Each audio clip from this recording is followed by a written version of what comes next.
యువతను మేల్కొల్పే బాధ్యతను కూడా తీసుకున్నారు. పాలనపై పూర్తి స్థాయిలో దృష్టి పెడుతూ ఆంధ్రప్రదేశ్ను నవ్యాంధ్రగా తీర్చిదిద్దే క్రమంలో అలుపెరుగని బాటసారి మన ఉప ముఖ్యమంత్రి వర్యులు శ్రీ పవన్ కళ్యాణ్ గారిని మాట్లాడవలసిందిగా మనవి చేస్తున్నాం.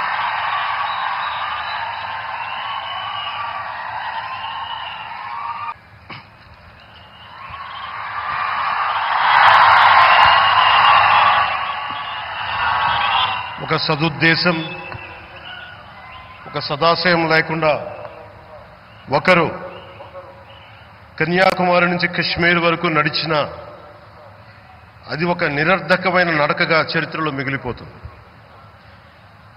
కానీ ఒక సదాశయంతో, ఒక సత్సంకల్పంతో ఇంకొకరు కన్యాకుమారి నుంచి కశ్మీర్ వరకు ప్రజలందరితో మమేకమై వారందరినీ ఏకతాటిపైన నడిపిస్తే అది ఆత్మనిర్భర భారత్ అవుతుంది. అదే కన్యాకుమారి నుంచి కశ్మీర్ వరకు ప్రజలకి వారి పరిసరాల శుభ్రత యొక్క బాధ్యతను తెలియజేస్తే అది స్వచ్ఛ భారత్ అవుతుంది. అదే కన్యాకుమారి నుంచి కశ్మీర్ వరకు ప్రజల గుండెల్లో దేశభక్తి, ధైర్య సాహసాలతో నింపితే అది పటిష్టమైన, బలిష్టమైన భారతం అవుతుంది. అది ఒక రోజున అఖండ భారతం అయి తీరుతుంది.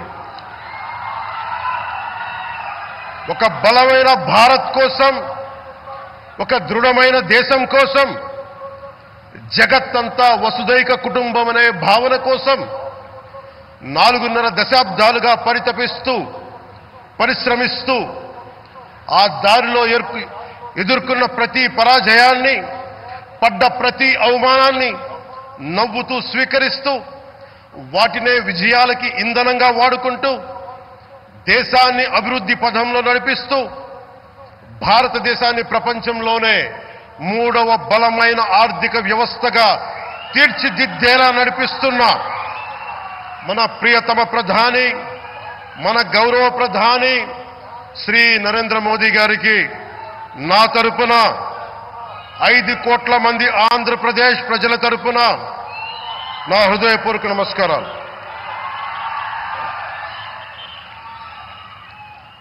విద్యార్థి నాయకుడిగా రాజకీయాల్లో ప్రవేశించి రెవెన్యూ మంత్రిగా, ఆర్థిక మంత్రిగా మొదలై తెలుగుదేశంకి రథసారథి అయి 4వసారి ముఖ్యమంత్రి అయి తెలుగు ప్రజల్ని అభివృద్ధి పదంలో నడిపిస్తున్న దార్శనికులు, రాజకీయ ఉద్దండులు గౌరవ ముఖ్యమంత్రి శ్రీ నారా చంద్రబాబు నాయుడు గారికి నా హృదయపూర్వక నమస్కారం.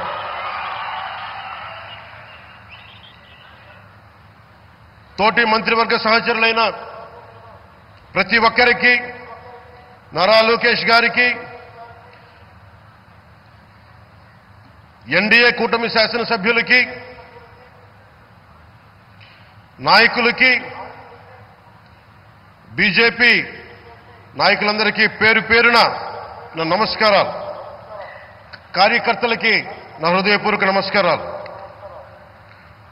బీజేపీ నాయకురాలు శ్రీమతి పురంధేశ్వరి గారికి నా హృదయపూర్వక నమస్కారాలు.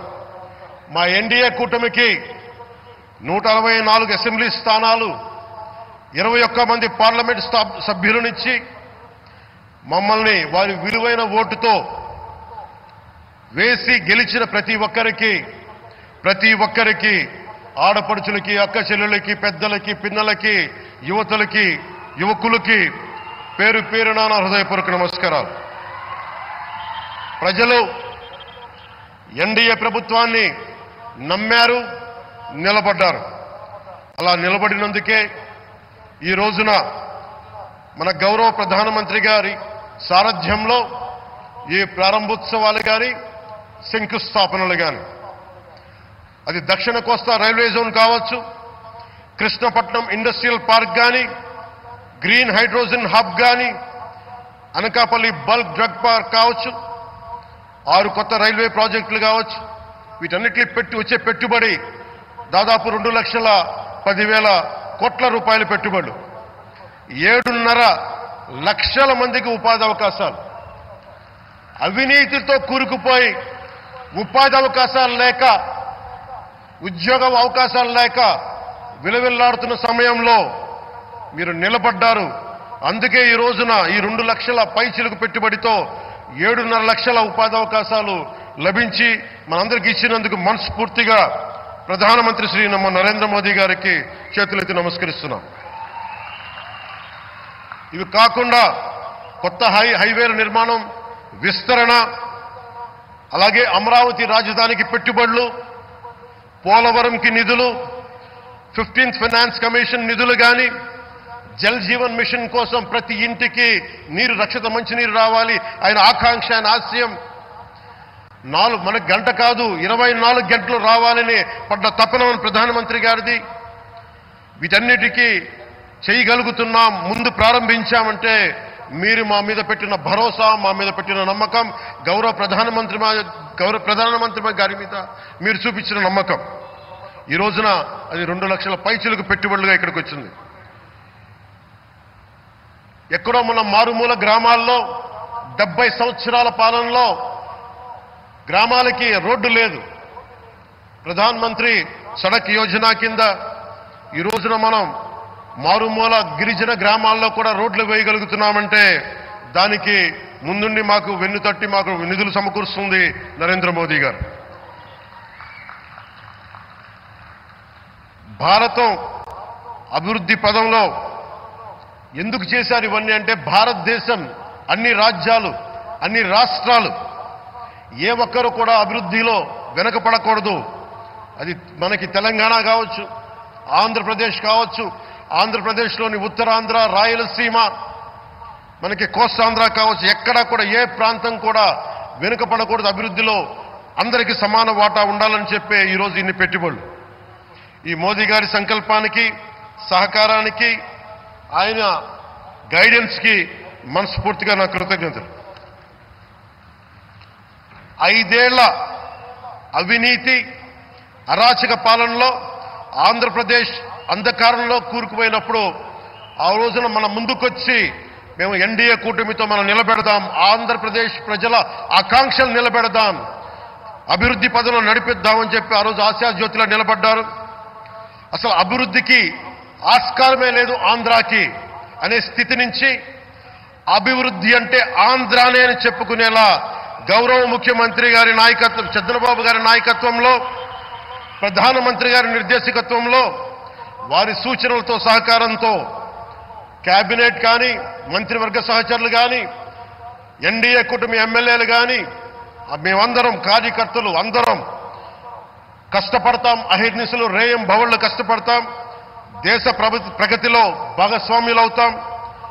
మేము ప్రధానమంత్రి గారికి అండగా ఉంటామని తెలియజేసుకుంటూ, ఆంధ్రప్రదేశ్లో ఉన్న ఆంధ్రాకి వెలుగుతో నింపుతున్న మీ నిండు హృదయానికి నా హృదయపూర్వక కృతజ్ఞతలు తెలియజేసుకుంటున్నాను.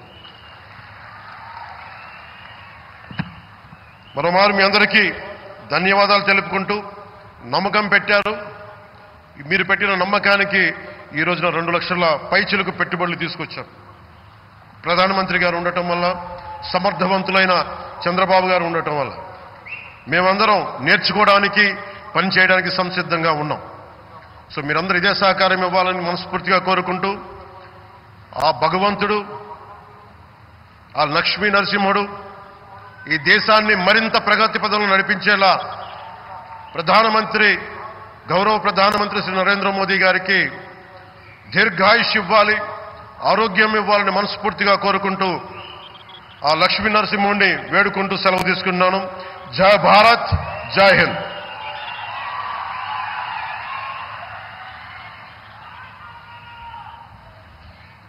Thank you sir, thank you very much. మరి అలాగే